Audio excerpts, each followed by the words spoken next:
आपको याद होगा कि इस बार दिवाली पर अपेक्षाकृत कम प्रदूषण के लिए कुछ लोगों ने खुद ही अपनी पीठ थपथपा दी थी, लेकिन दिवाली के 10 दिन बाद दिल्ली एनसीआर पर प्रदूषण का ग्रहण लग गया है। जनता में हाहाकार मचा हुआ है। नेता सलाह दे रहे हैं, लेकिन जिम्मेदारी कब लेंगे? आज हम आपको सियासत के हिटलर के बारे में बताते हैं।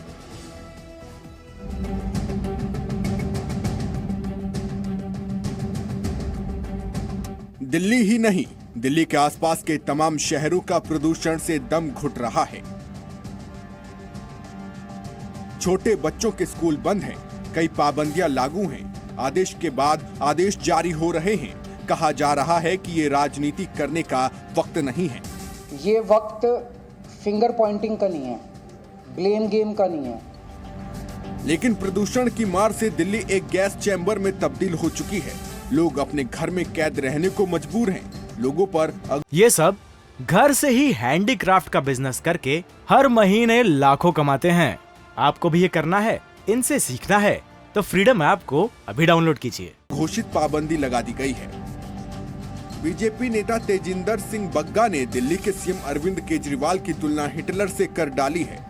दिल्ली की दीवारों पर कुछ पोस्टर लगाए गए हैं और इस पोस्टर के जरिए केजरीवाल पर सवाल उठाए गए हैं। पोस्टर में लिखा गया है, केजरीवाल दूसरे ऐसे शासक हैं जिन्होंने अपने शहर को गैस चैम्बर में तब्दील कर दिया है। हिटलर ऐसे पहले शासक थे। तेजिंदर सिंह बग्गा ने केजरीवाल के लिए ऐसे पोस्टर क्यों लगाए, इसका जवाब भी दिया। बताया कि वो किस तरह से हिटलर की तरह हैं। ये बयान मेरा, ये भारतीय जनता पार्टी का नहीं है, माननीय सुप्रीम कोर्ट का है। तो इसका श्रेय किसको जाता है? दुनिया के अंदर सिर्फ एक ही उदाहरण मिलता है हिटलर का, जिसने अपने राज्य में जगह जगह गैस चैम्बर बना के अपने लोगों को मारने का काम किया था। उसके बाद अगर किसी को ये अगर श्रेय जाता है तो अरविंद केजरीवाल को जाता है। दिल्ली आज जिसमें लोगों को सांस लेना भी मुश्किल हो गया है, दिल्ली एक गैस चैम्बर बन गई है। मैंने इसलिए उनकी तुलना हिटलर से। अब आपको ये जानना चाहिए कि हिटलर कौन था, राजनीति में जिसकी आज भी चर्चा होती है और किसी भी कठोर फैसले को हिटलर की तरह लिया गया फैसला करार दिया जाता है। 70 साल पहले जर्मनी में एडोल्फ हिटलर का शासन था। वो अपनी क्रूरता के लिए जाना जाता था। पोलैंड का ऑश्विट्ज ये नाजी हुकूमत का सबसे बड़ा नजरबंदी शिविर था। हिटलर के आदेश पर नाजी खुफिया एजेंसी एसएस यहाँ पर यूरोप भर से यहूदियों को पकड़कर ले आती थी। इन लोगों को गैस चैम्बर में डालकर मार डाला जाता था। यानी गैस चैम्बर इतना खतरनाक था कि इसमें जाते ही लोगों का दम घुट जाता था और उनकी मौत हो जाया करती थी।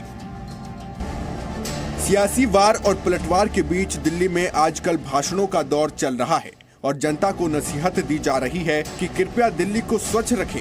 यह आपकी दिल्ली है, इसे आप संवारें। लेकिन सवाल ये उठता है कि जनता से वोट लेने वाले जिम्मेदारी कब लेंगे? क्या दिल्ली को बेहतर बनाने के लिए इनकी ओर से कोई पहल नहीं होनी चाहिए? इसी तरह से जमुना को जिस तरह से गंदा किया गया और जिसका दावा किया था कि इसको हम टेम्स नदी बना देंगे लंदन की, ये आपको याद होगा, पुरानी बात है। आप पार्टी ने इसका दावा किया था। आज जमुना को जाकर के देखिए, जमुना जो है उसको गंदे नाले में बदला गया और ये आप पार्टी ने कुछ भी नहीं किया। करोड़ों रुपए का नाम पर कहा गया कि हम ये काम करेंगे, वो करेंगे, वो पैसा कहाँ गया कुछ पता नहीं है। क्या इसी यमुना के पानी में नहाने और इसके पानी को पीने लायक कस्में नहीं खाई गई थी? लेकिन ना तो वोट मांगने वालों को अपना वादा याद है और ना ही जनता में इतनी हिम्मत है कि सवाल पूछ सके। ब्यूरो रिपोर्ट, जी मीडिया। और इस वक्त मेरे साथ दो मेहमान जुड़ चुके हैं। आम आदमी पार्टी से कुलदीप कुमार है मेरे साथ और कांग्रेस से हरिशंकर गुप्ता हमारे साथ जुड़ चुके हैं। आप दोनों का बहुत स्वागत है। कुलदीप जी, सीधा सवाल मेरा पहला आप ही से है, क्या आप घर से बाहर निकल पा रहे हैं?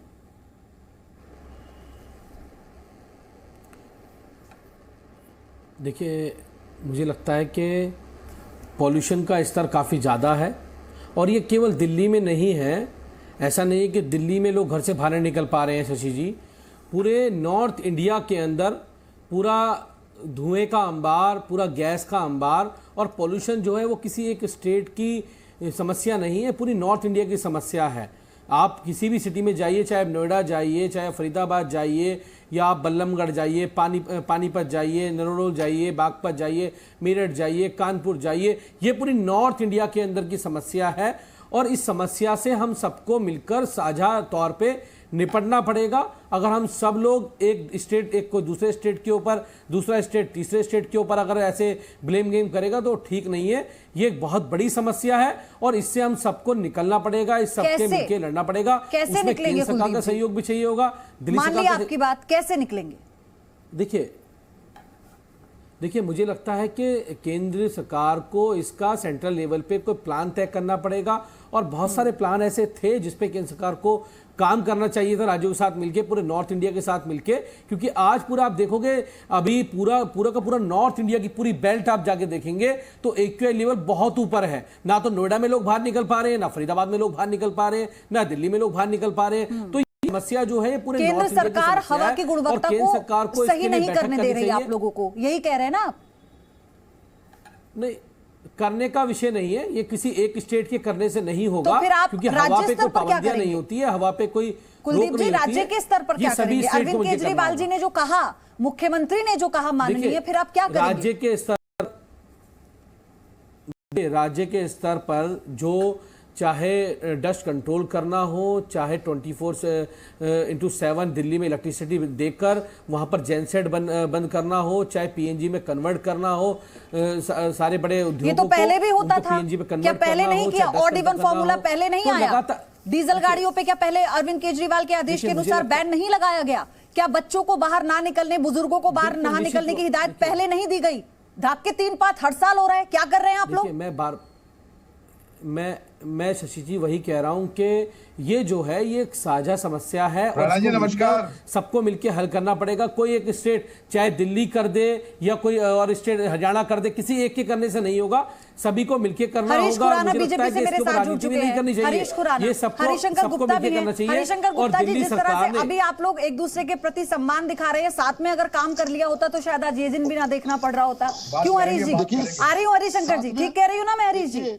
शशि जी, अगर साथ में काम ना किया होता ना तो दिल्ली को आज मेट्रो ना मिलती, दिल्ली को आज फ्लाईओवर का जाल ना मिलता और प्रदूषण ना काम ना किया होता। जब हवा ही नहीं मिलेगी क्या करेंगे सर मेट्रो में सफर करके? शशि जी मेरी बात तो कंप्लीट होने दीजिए। अभी तो मैंने पहला शब्द बोला, बीच में बोलिए। आप सोचिए अगर दिल्ली के अंदर मेट्रो ना होती तो दिल्ली का हाल क्या होता, प्रदूषण का हाल कहाँ होता? आज अगर फ्लाईओवर ना होते तो आज हाल क्या होता? दिल्ली को एक विजनरी मुख्यमंत्री चाहिए जो अगले 5 साल 10 साल 15 साल के बाद दिल्ली कैसी हो वो मुख्यमंत्री चाहिए। पार्ट टाइम मुख्यमंत्री नहीं चाहिए कि दिल्ली के अंदर पार्ट टाइम मुख्यमंत्री है जिसके पास सब चीज के लिए समय है, राजनीति करने के लिए समय है, 2 घंटे दिल्ली में रह के पीसी करने के लिए समय है, लेकिन दिल्ली के लिए समय नहीं है। दिल्ली के लिए समय नहीं है। हरीश जी, मैंने आपकी बात भी सुन ली, मैंने कुलदीप जी की भी बात सुनी थी। आप कर लीजिए विकास सर, जरूरत है विकास की, कॉन्क्रीट विकास कीजिए आप जितना करना है, आप और बनाइए इमारतें। मैं कह रही हूं उसमें रहने के लिए, मेट्रो में सफर करने के लिए, अच्छी सड़कों पे चलने के लिए सांस तो लेना जरूरी है ना। आप शशि बात ही समझ रही। मेट्रो आज परिवहन व्यवस्था, दिल्ली की परिवहन व्यवस्था का एक बहुत बड़ा लाइफलाइन है। आज दिल्ली के अंदर अगर मेट्रो ना होती तो प्रदूषण डबल होता है। जो प्रदूषण है, हरिशंकर गुप्ता जी, कांग्रेस ने तो सालों राज किया, मेट्रो भी बनवा दी, आप लोग तो इसमें सहयोग की बात कर रहे हैं, फिर भी धाक के 3 पात लेके मेरा सवाल वही है, क्यों हवा की गुणवत्ता शुद्ध नहीं हो पा रही है? प्रयोदी जी, इससे पहले कि मैं अपनी बात शुरू करूं, थोड़ा सा तो मेरा आपसे निवेदन है कि थोड़ा समय दे दीजिएगा मेरे को जी, क्योंकि आपने जब हमारे ऊपर कहा है कि सरकार हम सरकार में रहे हैं, ये मैं आपको दिखा रहा हूं एक चीज। इसमें लिखा हुआ है कि US award to Delhi for curbing air pollution, और शीला दीक्षित गवर्नमेंट को मिला हुआ है। बहुत सारी बातों का जवाब ये दे रहा हूं। सवाल ये है कि दिल्ली के अंदर दिल्ली का चमन तो लुट गया। दिल्ली का चमन तो केजरीवाल दिल्ली सरकार में और एमसीडी में भाजपा के हाथों दिल्ली का चमन तो लूट गया है। हम लोगों ने गवर्नेंस किया था 15 साल दिल्ली के अंदर, और 15 साल गवर्नेंस करके दिल्ली का एयर पोल्यूशन कम करने के लिए ठोस कदम उठाए थे।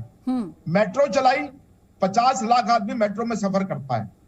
सीएनजी की बसें चलाई, पहली बार पूरी दुनिया के अंदर इसका तारीफ हुई। अवार्ड मिले, एक नहीं 20 अवार्ड कम से कम मिले कि दिल्ली के अंदर क्लीन सिटी अवार्ड दिल्ली को मिला यूएस से सीएनजी चलाने के लिए, कि सीएनजी दिल्ली में चली। ठीक, दिल्ली के अंदर सीएनजी व्हीकल्स, छोटे छोटे बड़े ऑटो रिक्शा, तमाम सीएनजी व्हीकल्स में, इसे कहते हैं ठोस कदम। ठीक है। सवाल ये है 8 साल से केजरीवाल दिल्ली हरिशंकर सरकार जी के ठीक अंदर है, आपकी बात सुनी। कुलदीप जी 10 सेकंड दे रही हूं मैं आपको, समय की मेरे पास कमी है। देखिए किस तरह से कांग्रेस ने दिल्ली की हवा को शुद्ध करके दिया, आप लोगों ने फिर खराब कर दी। यही कह रहे हैं हरिशंकर जी? मैं तो दिखा रहा हूं आपको। ये कांग्रेस की देन है जो आज पूरा देश झेल रहा है। और दूसरी बात ये कि अरविंद केजरीवाल जी दिल्ली सरकार ने दिल्ली के अंदर 1000 इलेक्ट्रिसिटी बस लेके आए, जिससे वहां पोल्यूशन कम हो। उसके साथ साथ आप दिल्ली के अंदर देखेंगे 24 आवर्स इलेक्ट्रिसिटी दिल्ली के अंदर आती है, जिसे लाखों चलने वाले डीजी सेट को बंद कर दिया गया। सारी इंडस्ट्री को हमने पीएनजी पे कन्वर्ट करने का काम किया। डस्ट कंट्रोल, उसके बाद red light on, engine of campaign, तमाम तरह पर्यावरण मित्र तमाम तरह के कैंपेन चला के दिल्ली की हवा को शुद्ध करने का काम सरकार ने किया। लेकिन ये सबको मिलकर करना होगा, केंद्र सरकार को मिलकर करना होगा और सबको मिलकर। ये सब घर से ही हैंडीक्राफ्ट का बिजनेस करके हर महीने लाखों कमाते हैं। आपको भी ये करना है, इनसे सीखना है तो फ्रीडम ऐप को अभी डाउनलोड कीजिए।